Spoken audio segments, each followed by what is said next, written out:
느헤미야서애가 5장 11절로 22절 말씀 가지고 어찌하여라고 하는 제목으로 묵상 나눔하도록 하겠습니다. 함께 봉독하겠습니다. 시작. 대적들이 시온에서 부녀들을 유다 각 성읍에서 처녀들을 욕보였나이다.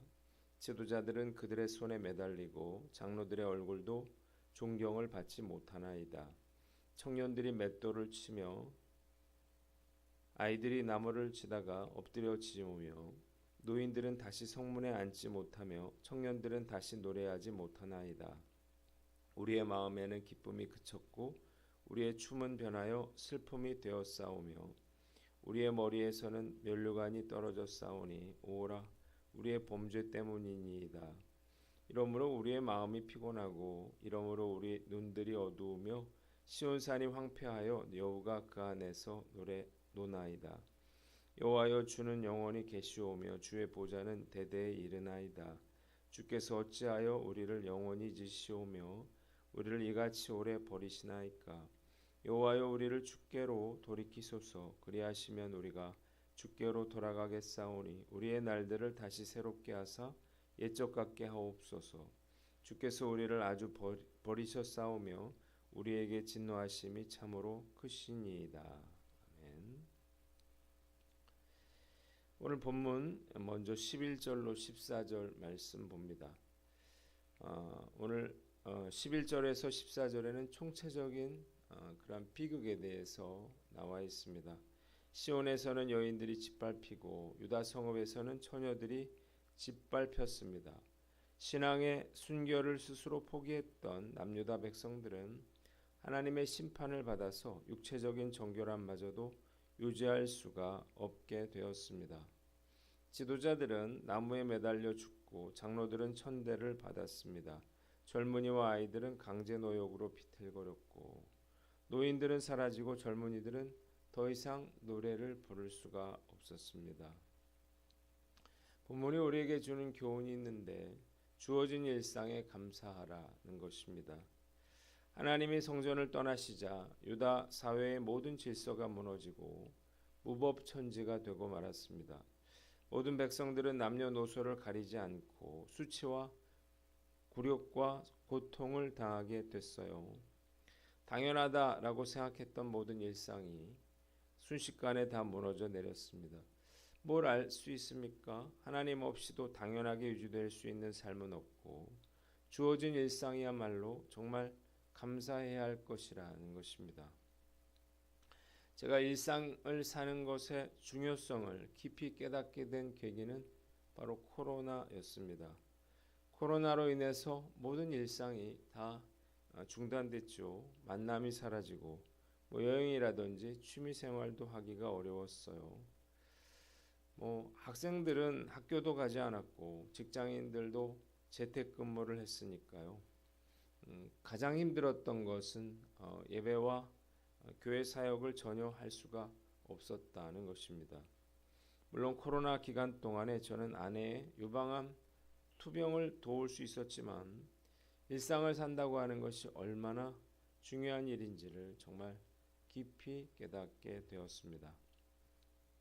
아침에 일어나서 식사를 하고 그리고 일터에 나가서 일을 하고 또 친구들을 만나고 운동이나 영상도 보고 취미생활이나 또 신앙생활 할 수 있는 것, 이런 일상이 결코 당연한 것이 아니라는 사실을 우리는 알아야 합니다.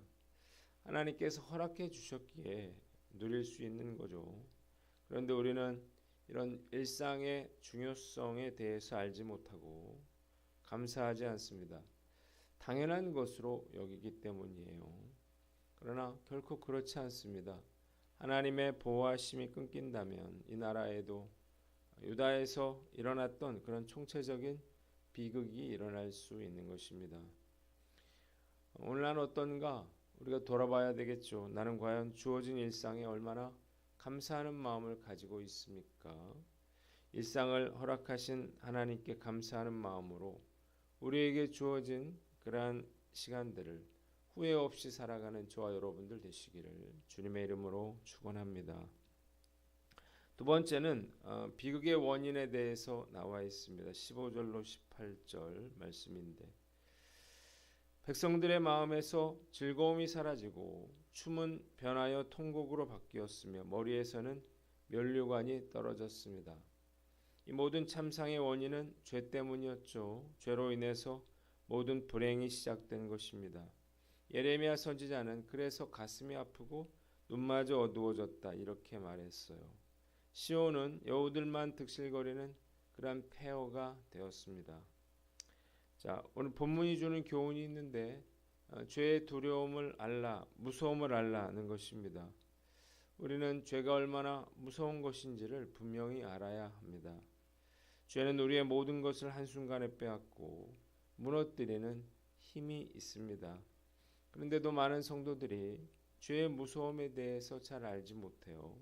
죄 짓고도 아무런 일도 일어나지 않을 거라 이렇게 생각하거나 내가 벌을 받게 되면 받지 이런 잘못된 생각을 하고 있습니다. 죄가 얼마나 무서운 것인지 징계가 얼마나 무서운 것인지를 모르기 때문에 이런 이야기를 하는 것입니다. 죄의 유혹에 넘어간 삼손은 머리털이 잘렸죠. 눈이 뽑히고 소처럼 맷돌을 돌리는 그러한 신세가 되고 말았습니다. 저는 그런 그가 그런 상황에서 회개하고 돌이킬 수 있었다는 것이 정말 대단한 일이라 이렇게 생각하고 있습니다. 보통 사람들은 이런 어려움에 처하게 되면요 하나님을 원망하거나 포기해 버리기 때문입니다.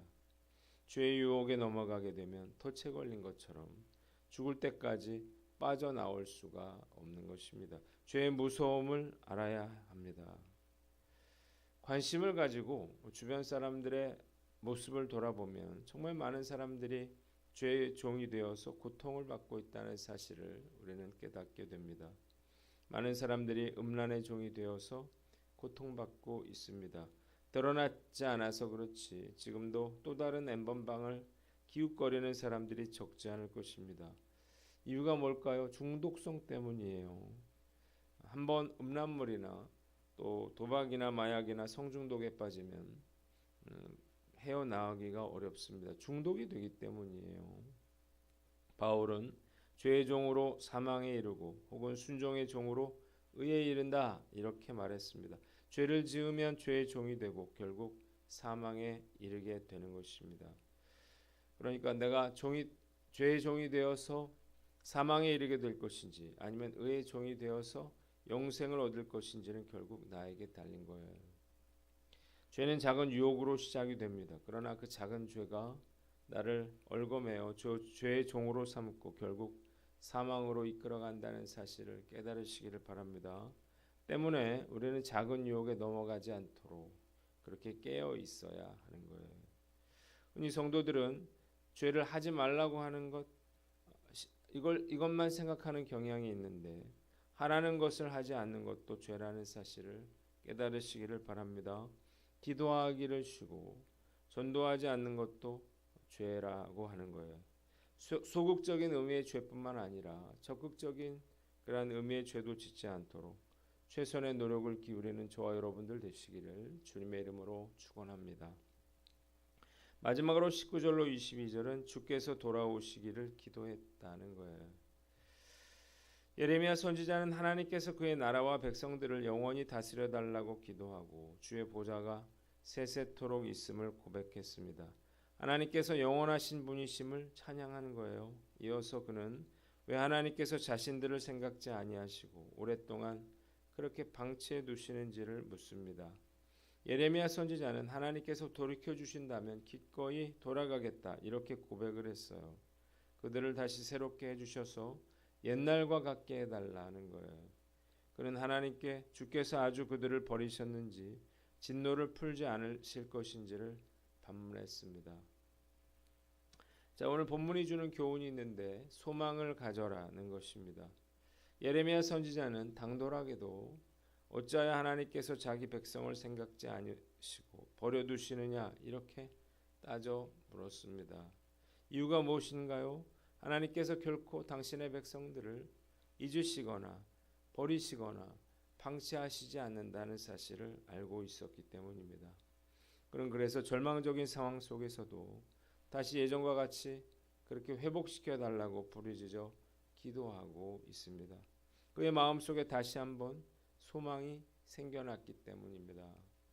믿는 자들도 믿지 않는 자들처럼 죄를 짓고 얼마든지 징계를 받을 수 있습니다. 그러나 우리가 불신자들과 다른 것이 있는데 이것은 그럼에도 불구하고 하나님께서 당신의 자녀들을 너무나 사랑하신다는 거예요. 그래서 우리가 죄를 짓고 고통을 당하고 절망 가운데 있다 하더라도 결코 주저앉아 있어서는 안 될 것입니다. 우리는 하나님의 사랑받는 자녀이기 때문이에요. 절망 속에서도 결코 낙심하지 않고 소망을 가져야 하는 것입니다. 저도 말씀 앞에서 제가 해결할 수 없는 그런 많은 문제들이 있음을 봅니다. 이 문제들을 생각하면 정말 두려운 마음밖에는 들지 않습니다. 저에게는 해결할 능력이 없기 때문이죠. 그러나 예레미야 선지자가 처한 상황과는 비교할 수 없겠죠. 그럼에도 소망을 잃지 않았던 그런 예레미야 선지자에게 우리는 배워야 하는 것입니다. 하나님께서 저와 여러분들을 사랑하셔서 모든 어려움들을 결국 이겨내게 될 줄 믿습니다. 지난주 토요일에 우리 하늘선 독서 축제가 성황리에 마무리가 됐습니다.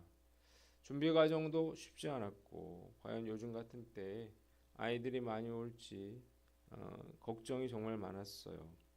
특히 그날에 이 지역의 4곳에서 행사를 했는데 제가 우리 청년들과 함께 독서 축제 홍보를 하러 이 주변을 나가 보니까요. 거의 놀거나 돌아다니는 애들이 하나도 없더라고요. 그런데 막상 이 독서 축제가 시작이 됐더니 어디서 어떻게 알아서 왔는지 정말 많은 아이들과 부모님들이 이 행사에 참석했습니다. 특히 복음 팔찌를 만드는 방에서는 아이들에게 복음을 전하기도 했는데 독서 축제가 막 시작됐을 때 저는 한번 이걸 실시간 영상으로 한번 찍어봐야겠다는 생각을 하고 이 영상을 찍기도 했습니다. 막상 이걸 돌아다니면서 찍으려니까 이게 굉장히 어렵더라고요. 그래도 기록으로 남긴 데 의미가 있다고 봅니다. 독서 축제를 위해서 수고하신 모든 우리 성도님께 감사를 드리고 하나님께 영광을 올려드립니다. 어려운 상황에 처한다 하더라도 우리가 두려워하거나 낙심하지 말아야 할 거예요.